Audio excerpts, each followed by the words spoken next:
네, 반갑습니다. 동탄대장입니다. 네, 안녕하세요. 미래통합당 기호 2번 명명백백 임명배 후보입니다. 반갑습니다. 네, 반갑습니다. 인터뷰를 좀 진행해 보겠습니다. 바쁘신 와중에 인터뷰에 응해 주셔서 감사드립니다. 21대 국회의원 선거 화성을 동탄이죠. 미래통합당 임명배 후보님 인터뷰입니다. 후보님, 네.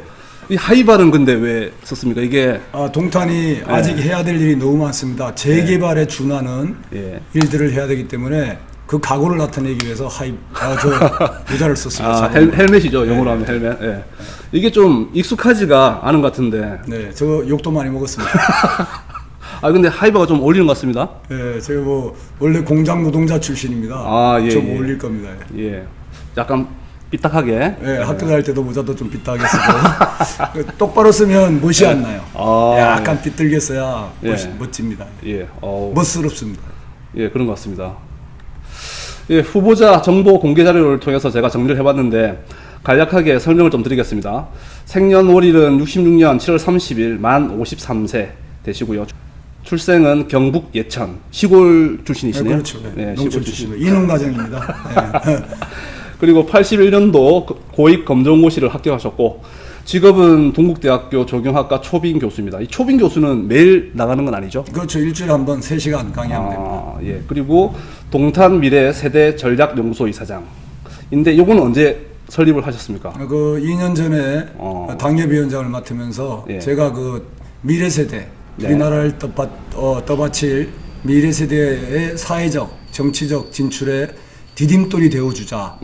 제가 그런 거를 못 받았거든요. 그러니까 우리가 사회적 자본으로 선대가 이룩한 토대 위에서 새로운 세대가 그 토대를 활용해서 더 성장 발전해야 되는데 우리 사회는 아직 그게 없어요. 저는 그것을 시스템적으로 만들어 보고 싶었습니다. 예.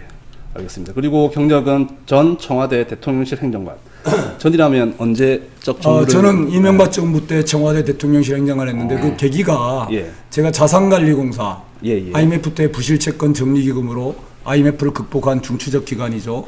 거기에 노동조합위원장을 10년간 했습니다. 그때 이제 우리 신용불량자 문제 이런 것들이 심각한 사회적 문제여서 저와 우리 조합원들이 신용회복기금 770만의 신용불량자 재기를 돕기 위한 신용회복기금 7천억 그거를 대선 공약으로 만들면서 제가 청와대에 따라가게 됐습니다. 예. 그러면 친하게 지내셨겠네요. 친함뿐만이 아니라 MB가 서민 공약 중에 유일한 것이 신용회복기금이고 실질적으로 정책적 효과를 대단하게 발휘했습니다. 관료들은 자기 책임하에 돈 빌려서다 신용불량 됐는데 국가가 왜 거기에다 부조하느냐 이런 얘기를 했는데요. 저는 국가가 부조하지 않으면 770만 원 기초수급자 된다. 정부가 돈을 다 대주고 생계를 책임져야 되는 어떻게 보면 이 사람들이 자활 능력, 재기하고 싶은 의지가 있더라도 그 발판을 만들어주지 않으면 그것이 불가능하게 되고 국가가 다 책임져야 되는 상황인데 이런 신용불량자는 일정 부분 경제활동 속에서 발생할 수밖에 없습니다. 그러니까 사회가 그것을 디딤돌이 대줘서 사다리를 놔줘서 패자 부활전이 가능한 사회가 돼야 건강한 자본주의 사회 시스템이 가동된다고 보기 때문에 이걸 만들었습니다. 좀 하겠습니다. 너무 흥분하신 것 같아가지고. 그거는 좀 제가 자랑하고 싶은 부분입니다. 알겠습니다. 지금 재산은 13억, 이제 후보자분께서는 9억 정도, 배우자분께서는 4억 정도가 있고요. 병역은 육군 병장으로 제대를 하셨습니다. 그리고 세금 납부는 체납액이 없고 정가도 없습니다. 없습니다. 여기서 좀 특이한 사항은 이제 고익 검정고시, 그리고 병역 학고, 그다음 정가 없다. 병역이 특이사항은 아니죠. 누구나 다 군대 갔다 와야 되죠. 높으신 분들 중, 이게 하시는 분들 중에 병역을 안 하신 분들이 많기 때문에 이런 게 좀 정상적이지만 조금 특이해 보인다는. 저는 초등학교 4학년 때 서울을 왔는데요. 놀림도 많이 받았습니다. 안동끈끄이라고 그래서 그랬니껴 저랬니껴 이러거든요. 우리 고향 사투리가 이렇게 놀림도 많이 당해서 자연스럽게 자기 소개를 해주시기 바랍니다. 저는 경북에천에 태어나서 초등학교 3학년 때 서울로 왔습니다. 아버지가 그때 인원이 많았지 않습니까? 서울로 다 노동자들이 다 모일 때인데 오셨는데 갑작스럽게 돌아가시게 됐습니다. 그래서 어려운 가정 형편이 어렵게 돼서 초등학교 5학년 때부터 공장을 다녔습니다. 초등학교를 졸업을 못했습니다. 그러다 이제 검정고시도가 있는 걸 알고 또 운 좋게도 한 번만에 붙었어요. 남들의 부름을 한 몸에 받고 검정고시를 보고 그 다음에 이제 제가 운이 좋은지 사회적 도움을 많이 받았습니다. 좋으신 어른들하고 그래가지고 제가 고등학교, 대학교 정상적으로 나오고 좀 늦게 다녔죠. 다른 친구보다 한 3년 늦게 다녔는데 그렇게 나오고 사회생활을 시작했습니다. 그래서 자산관리공사에서 IMF 때 소중한 경험을 했습니다. 국가가 위기에 부딪힐 때 공공기관이 어떤 역할을 해야 되는지를 알게 됐습니다. 그 노동조합이 앞장서서 사용자들은 잠시 3년 동안 다녀가는 사람이거든요. 주인인 노동자들이 앞장서서 공공기관의 역할을 강화시키면서 사회적 기여를 하는 것들에 대해서 눈을 뜨게 됐고 그런데 보람을 느꼈습니다. 아까 말씀드렸던 신용회복기금, 그 다음에 비정규직 정규직 만드는 일 이런 것들을 직원들하고 같이 하면서 제가 노동조합 위원장이었기 때문에 앞장을 섰습니다. 거기에 따르는 사회적 성취와 보람, 긍지 이게 너무나 커서 그것이 제가 정치적 지향을 하게 된 배경이 되었다고 생각합니다. 저는 이제 그 이후에 청와대에서 근무하면서 신용회복기금을 완성하고 그 다음에 국립공원관리공단의 최고 책임자인 상임감사, 한국에너지공단, 신재생에너지하고 기후변화 대책, 미세먼지 대책 이런 걸 총괄하는 국가기관에서 상임감사로 근무하고 이번에 출마를 하게 되었습니다. 예. 또 오늘 인터뷰를 위해서 이렇게 또 준비하셨다는 이야기를 보좌관 통해서 들었는데 정말 감동 깊은 1분 자기소개 같습니다. 예, 감사합니다. 그럼 보통 그 좀 질문을 드리고 싶은 게 예. 그 노동조합 위원장이라고 하셨나요? 그러면 이제 정의당이나 아니면 이제 민주당 쪽, 진보 쪽의 당을 선택하시는 경우가 많은데 이렇게 미래통합당을 선택하신 이유가 있습니까? 노동조합은 원래 태생이 좌파 운동에서 시작되긴 했습니다. 그러나 노동조합은 이제 사회 시스템의 한 부분으로서 그 기업 노동조합은 기업의 발전에 대한 책임도 같이 져야 됩니다. 노동조합의 목적과 역할이 많이 바뀌었습니다. 체제 타도가 아니라 체제를 발전시키는데 그것도 건강하게 발전시키는데 기능을 해야 그 가치가 있는 것이지 지금 민주노총처럼 자기가 몸담고 있는 직장을 망가뜨리면서 정치적 목적을 달성하려고 하는 노동운동 바람직하지 않습니다. 우리 사회가 자유민주주의 체제를 선택함으로써 체제 경쟁에서 이겼고 거기에 자긍심을 가지는 사람이 많은데 그런 체제를 보호하고 그런 체제를 강화시키고 더 건강하게 만드는데 사회 시스템의 일부로서 노동조합이 역할을 해야 된다. 발목 잡기 역할을 하고 체제 전복하려고 역할을 하고 정치적 목적을 이루기 위한 노동조합 활동 저는 거부합니다. 제가 민주노총이 주도하는 전태일 노동상을 받을 뻔했습니다. 비정규직을 15년 전에 이미 완료를 했기 때문에 아직도 사회적 문제인데 그걸 완료를 완벽하게 해냈기 때문에 전태일 노동상 대상 수상자가 됐어요. 그때 삼성 일반노조 김영한, 엠네스티에서 사면운동하던 노동운동가가 있습니다. 그 사람하고 저하고 최종 노미네이트 됐는데 제가 탈락이 됐어요. 왠지 아십니까? 민주노총에서 깜빵이 안 갔다 왔다. 사회적 투쟁을 하겠다. 사회를 혼란스럽게 만드는 투쟁에 앞장섰어야 상을 줄 수 있다. 말이 안 되지요. 사회적 어려움이고 사회적으로 해결해야 될 문제를 사용자들이 해결하도록 유인해내고 협력을 이끌어내서 그 일을 성취했는데 투쟁을 하고 깜빵을 10번 가도 못할 일을 하합해서 웃으면서 해냈는데 6년이 걸렸습니다. 대상이 아니랍니다. 예, 알겠습니다. 지금 10분 정도 예상을 했는데 너무 흥분하시면서 흥분은 아니고 제가 원래 좀 성격이 급합니다. 알겠습니다. 일단 그리고 두 번째 질문입니다. GTX가 지금 동탄에서 가장 큰 이제 관심사이자 또 교통 편의성을 원하고 있는데 여기에 대해서 이제 어떻게 하실 건지 공약 차원에서 말씀 좀 부탁드리겠습니다. GTX A 노선은 계획대로라면 진작에 들어왔어야 되고요. 삼성 동탄 구간은 우선 개통이 됐어야 됩니다. 그런데 지금 현 정부에서 그 일산에 거기 어디죠? 거기까지 킨텍스 킨텍스까지 동시 개통, 일괄 개통을 하고자 해서 더뎌지고 있습니다. 늦어졌습니다. 그리고 삼성에 있는 G12 현대자동차 사옥이죠. 그거 개발과 GBC. 네. 삼성역에 있는 GBC 글로벌 비즈니스 센터 이거 개발과 영동 지하 도시 건설과 맞물려서 이것도 불교하고도 관계 있어요. 불교 땅인데 그 소송이 서로 붙어 있습니다. 갈등이 많습니다. 이 갈등이 해결되기 위해서는 시간이 많이 갑니다. 그래서 삼성하고 동탄하고 연결하는 것은 수소하고는 이미 노선까지 다 있습니다. 수소는 환승할 수 있는 약간의 보강시설만 하면 선개통이 가능한데 삼성까지 하기 위해서는 영동 지하 도시까지 건설이 돼야 됩니다. 지금부터 시작한다 손치더라도 몇 년이 걸릴지 알 수가 없습니다. 그래서 저는 제 공약에는 GTX-A 노선을 수서까지 우선 개통하겠다라고 얘기했고, GTX보다 더 중요한 것은 GTX가 강남 접근성을 높이기 때문에 동탄의 가치를 높일 겁니다. 그러나 동탄역에서 각 남동탄, 중동탄 가기가 너무 어렵습니다. 교통편이. 그래서 저는 GTX만이 아니라 분당선 그런 것들을 끌고 와서 동탄 내에 전철역과 트램역이 촘촘히 연결되어서 교통에 소외되는 지역이 없게 만들 동탄을 완성한다면 동탄의 가치가 재평가될 거다 이렇게 생각하고 있습니다. 네. 또 이제 질문 드리고 싶은 게 이게 GTX가 이게 광역 교통 계획이기 때문에 이제 주관은 국토부 장관 그리고 이제 경기도지사, 화성시장 이렇게 네. 좀 이루어지는 시스템으로 알고 있는데 국회의원이 어떻게 할 수 있는 부분이 권한이나 이런 게 좀 큽니까? 저도 이제 신용회복기금 같은 거 만들면서 알았는데 권한이 크고 적고가 문제가 아닙니다. 예. 제가 노조위원장 때 국가적 과제도 했습니다. 이것은 노조위원장이 할 수 있는 일이 아닙니다. 다만 열정을 가지고 의지를 가지고 중심 역할을 해내는 겁니다. 관계부처가 복지부동하고 내일아이라고 차일피일 미룰 때 다들 한 자리에 모이게 하고 의사를 집중시키고 차근차근 그걸 주도해가면 그런 일은 할 수 있어요. 국회의원은 충분히 그런 일을 할 수 있죠. 도지사, 도지사하고 화성시장 다 불러낼 수 있죠. 불러내가지고 한 자리에 모여서 막히는 것을 뚫어주고 서로가 틀어진 것은 붙여주고 함으로써 빨리 할 수가 있는 겁니다. 저는 그런 경험이 있습니다.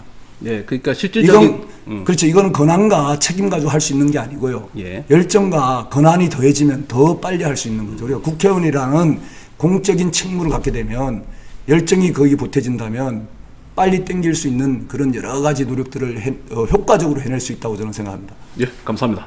세 번째 질문입니다. 분당선 연장 조속 실현입니다. 이게 보면 기흥에서 동탄을 지나서 오산역까지 네. 연결하는 걸 네. 공약으로 내셨더라고요. 네. 이것은 문재인 정부의 문재인 대통령 대선 공약입니다. 그리고 용인의 김민기 재선 의원, 오산의 안민석 지금 4선 의원인가 5선 의원이죠. 아주 4선 의원이고 5선 도전하는. 네, 4선이고 5선 도전하는데 아주 힘이 센 실세들입니다. 이들이 얼마 전에 모여서 그 분당선 연장을 조속 실현을 위한 업무 협약식 같은 걸 했어요. 결의식을 했는데 자당의 더불어민주당 출신의 대통령의 대선 공약입니다. 비빌 언덕이 있는 겁니다. 비빌 언덕이 없어도 주민의 불편을 해소하기 위해서 필요하다면 끌어와야 되는 것이 지역 국회의원의 책무인데 이건 네, 어떤 내용입니까? 인덕원선 거의 확정이 됐습니다. 확정이 되고 네. 인덕원선이 우리 동탄역으로 들어오게 되는데요. 인덕원선 연장이 동탄역에서 종착점이 되면 안 됩니다. 이동탄이 교통사각지대예요. 지금 교통이 소외되고 있습니다. 인덕원선을 청주 내륙선, 청주공안선까지 추진해서 이걸 어떻게 추진할 수 있느냐면 청주에서 난리가 아니에요. 지역 정치인의 수건 사업입니다. 지역민들의. 언제적부터 이거 계속 노력하고 있는 겁니다. 손 맞잡아주고 끌어당겨주고 같이 노력하면 되는 거예요. 저 혼자 하는 게 아닙니다. 네. 그래서 저는 인덕원선이 동탄역에서 정차하는 것이 아니라 이동탄을 지나서 곳곳을 지나서 청주 국제공항까지 가서 국제공항 또 활성화시키고 우리 동탄 또 발전시키고 하는 촉매제 역할을 해야 된다고 보기 때문에 인덕원선이 동탄역에서 종착점이 되면 안 된다. 그 연장을 하겠다. 이런 뜻입니다. 네, 알겠습니다. 이게 지금 인덕원선이 그리고 마지막 질문입니다. 이 트램은 언제 어떻게? 이 트램에 대한 관심도 참 많습니다. 네, 트램은 뭐 차세대 교통수단이고 아주 효율적인 교통수단으로 알고 있습니다. 우리 같은 신도시에 트램이 깔리면 아주 보기 볼만할 겁니다. 그래서 트램이 이미 주민들이 9천억에 가까운 분담금을 내고 언제 착공되느냐 하고 있는데 그리고 교통도 불편해서 출퇴근 전쟁을 치르고 있는데 아직도 안 된다는 것이 저는 이해가 안 됩니다. 저는 당선되자마자 이 트램을 1년 안에 개통시킬 수 있는 보관을 갖고 있습니다. 그리고 네? 지금 9천억 정도 거둔 것보다 훨씬 저렴한 비용으로 개통을 조속히 시켜서 1년 안에 시키겠습니다. 1년 안에 시키고 대부분의 돈을 돌려드릴 수 있도록 하겠습니다. 후보님 제가 질문 좀 드리겠습니다. 이게 일단 레일도 깔아야 되고 네. 그리고 또 트램을 또 만들어야 되죠. 네, 네. 발주도 넣어야 되고 그러면 만드는 시간도 있고. 그러니까 만드는 시간만 필요한 거죠. 예, 그게 1년 안에 할 수 1년 안에 할 수 있습니다. 1년 또 안 걸릴 수도 있습니다. 시간 좀 더 드리겠습니다. 좀 구체적으로 설명해 주십시오. 그런데 그것은 저 혼자 결정할 수 있는 게 아닙니다. 예. 주민들이 어떤 형태의 트램을 원하는지 어떻게 하는 게 좋겠는지 이 공론화 과정이 분명히 있어야 됩니다. 예. 지역의 대표는 주민들의 수건 사업을 주민이 원하는 방향으로 전문가 그룹을 활용할 줄 알아야 돼요. 주민이 원하는 거에 반대 논리는 만 가지 천 가지 전문가가 낼 수 있어요. 그래서 전문가예요. 그리고 그래서 관료예요. 예. 안 되는 이유를 만 가지 천 가지 내요. 그러나 전문가를 잘 활용한다면 안 되는 것도 되게 만들 수 있는 게 또 전문가 그룹의 활용이에요. 관료들의 활용이에요. 국회의원은 그런 역할을 해줘. 주민들이 그 전문 지식이 없어서 그렇지만 주민의 편익에 가장 많이 기여할 수 있는 방향으로 원한다면 그걸 전문가 그룹을 동원하고 관료들을 동원해서 그 뜻을 반영할 수 있는 대로 계획을 세울 수 있도록 하는 것이 국회의원입니다. 네. 국회의원은 또 전문가 아닙니다. 다만 책임 있는 위치에 있고 권한을 가지고 있는 거예요. 그럼 그렇게 해낼 수 있는 겁니다. 후보님 근데 1년은 너무 좀 빠른 거 같아요. 그거는 저는 그렇게 생각합니다. 네. 한번 두고 보시고 네. 아마 공론하는데 1년 걸릴지 모르겠죠. 그렇죠. 그거 빼고 공사 들어가서 1년. 근데 공론화는 왜 해야 되냐면 네. 제가 제 생각대로 밀어붙일 수 있죠. 그렇게 하면 안 됩니다. 네. 그 새로운 갈등이 나오기 때문에. 그리고 지금 트램은 일정 그 철로로 가잖아요. 그거는 이제 제한이 좀 있고 하니까 그 선진국 최첨단의 트램 같은 것도 있어요. 왜 지금 10여 년 전에 설계했던 트램을 고집하는지 이유를 모르겠습니다. 저는 그것을 주민들의 공론에 붙여서 주민들의 선택에 따라서 하겠습니다. 철로가 고전적이고 고풍스럽고 낭만적이어서 깔아요. 그럼 깔아야죠. 그렇지만 그게 아니라 정말 효율적이고 돈 안 들고 빨리 할 수 있고 그런 것 방법이 있다면 주민이 선택해 주신다면 제가 제안은 드리겠습니다. 네. 전문가를 통해서. 그럼 그렇게 하는 겁니다. 네, 지금 예상을 보니까 한 27년 정도면 어이구, 그럼 몇 년 뒤에요? 이제 7년 뒤죠. 아니, 뭐 전철 가는 것도 아니고 무슨. 네. 그래서 저는 그렇게 생각하고요. 네. 이 모든 것은 주민의 선택에 맡깁니다. 네. 다만 정보를 다 제공해 드리겠습니다. 이게 또 많은 그런 이제 개인 재산들 이렇게 그럴까요? 그러니까 트램이 가는 거예요. 예, 얽히고 섞인 게 많으니까 좀 복잡하긴 한데 그렇죠. 일단은 좀 당찬 확실한 의지의 표현이라고 네. 예, 인지하겠습니다. 1년은. 예. 마지막으로 하고 싶은 이야기를 발설하시고 이제 인터뷰를 마무리하도록 하겠습니다. 예, 지금 나라가 망국의 흐름을 타고 있습니다. 정말 이대로 두면 어떤 상황이 전개될지 알 수 없습니다. 제가 이렇게 단정하는 이유는 경제가 어려워서 말씀드리는 게 아닙니다. 나라를 지탱하는, 사회를 지탱하는 도덕과 윤리 기준이 다 허물어지고 있습니다. 조국 교수, 잘한 거 하나도 없죠. 아빠 찬스, 엄마 찬스, 편법, 위조, 이런 사람을 영웅시하는 사회입니다. 그리고 그런 사람을 비호하는 정권이 지금 우리의 정권입니다. 이거 이대로 가면요, 사회가 지탱이 안 됩니다. 사회는 윤리와 도덕으로 지탱이 되는 겁니다. 그리고 먹고 사는 문제가 해결돼야 되는 것입니다.